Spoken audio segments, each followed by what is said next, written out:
Hi all, on this lesson we're going to be mapping out C major triads and G major triads up the neck of the guitar and across the neck of the guitar. You can find material to follow along at jonathantorgrimson.com, and if you find this lesson helpful and you find the material helpful, please subscribe below. Now on to the lesson. Alright, what we're going over today are our C major triads and our G major triads. We're going to learn them up and down the neck and also across the neck. You can find some of my other Fretboard DNA series videos and lessons here on YouTube, and the materials for those and this lesson at my website at jonathantorgrimson.com. But again, today we're specifically going to be going over the C major triads and G major triads up and down the neck and then across the neck. So go on over to the website and grab the tablature and the diagrams, because I think you'll find them very helpful, and you know, they're a lot easier to read than are my hands. So go on over there and check that out. And another note is that even though we're just going over C major triads and G major triads, these shapes and patterns will apply to any major triad. You know, the only difference being where we find it along the fretboard. So once you get these two down, then challenge yourself and use these same patterns to find other chords as well, major triads, other major triads as well. So let's start going up and down the neck, and we're going to follow along with the tablature from measure 1 for our C triads up and down the fretboard exercise. And this is strings 1, 2, and 3. And here we have.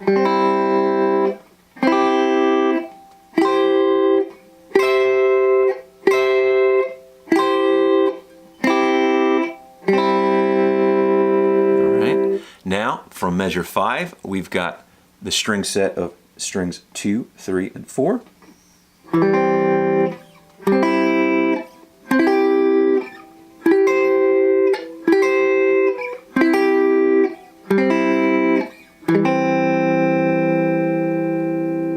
Alright, now we're on to measure 9, and it's strings 5, 4, and 3.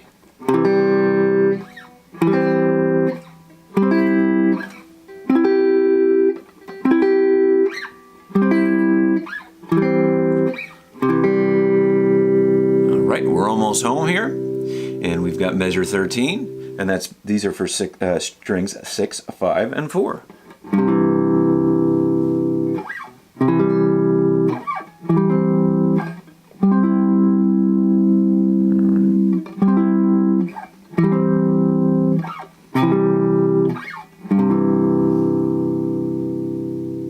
So again, we're going over all of the triad possibilities up and down the strings from here, and then we've got the other two inversions and then the octave.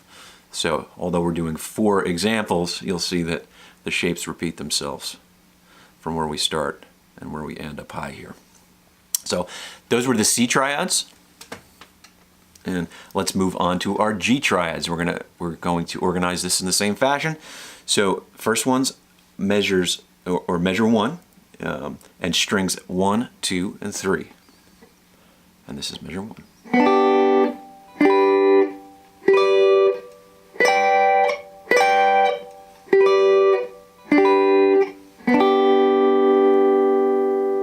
Now measure 5, we'll do strings 2, 3, and 4.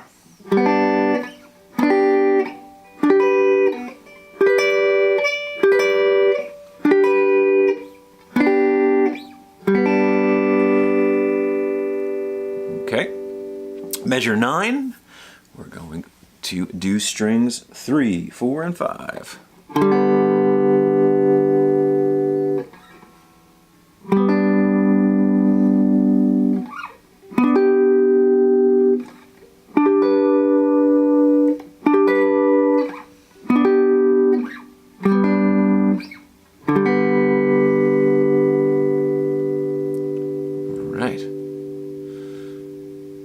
Now we are on to strings 6, 5, and 4, and this is measure 13.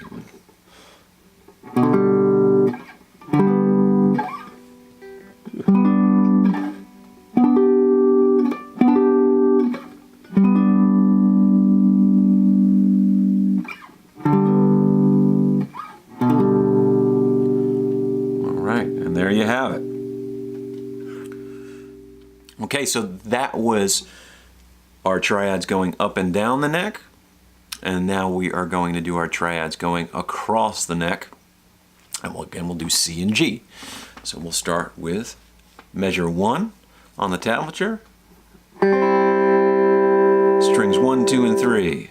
Strings 2, 3, and 4. Strings 3, 4, and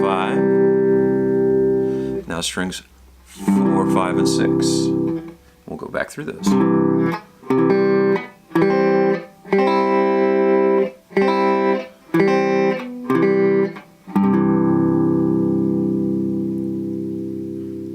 Okay, now we'll move on to measure 5, and we've got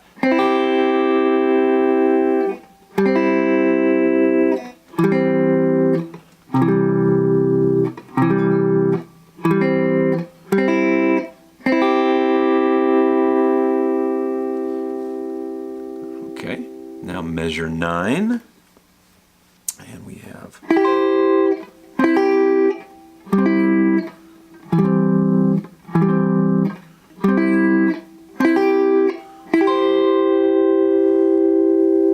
now we're all the way up the octave at measure 13.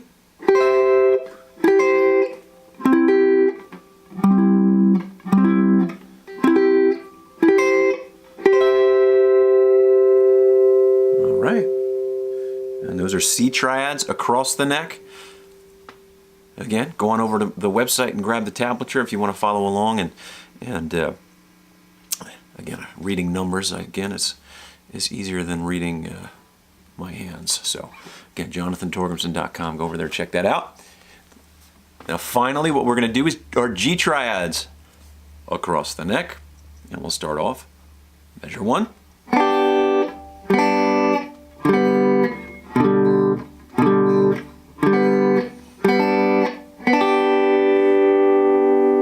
Measure 1 through 4, now measure 5.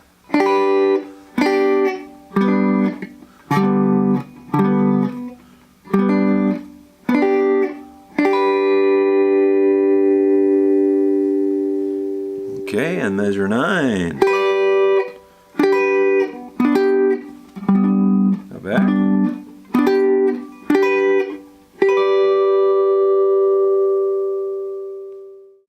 All right, now all the way up the octave here, and we've got, this is measure 13.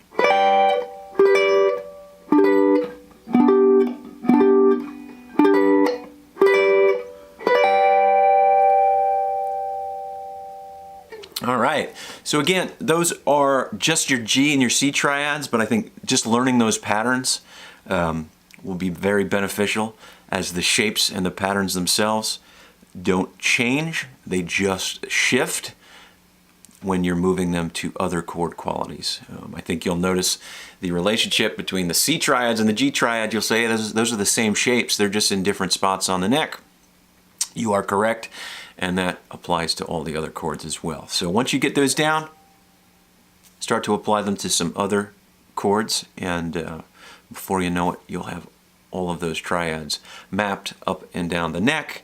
Another good idea is to always play through your major scale. I did a series on the major scale patterns up and down the neck, and you'll start to see how these also lie right inside the major scale patterns.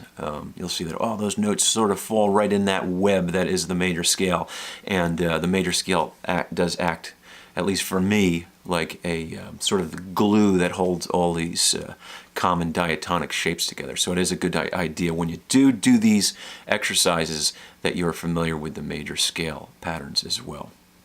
So again, thanks for hanging out. I hope you found this helpful. And if you did, please subscribe to my channel, and also go on over to jonathantorgrimson.com if you haven't already, and say hello. And until next time, take care.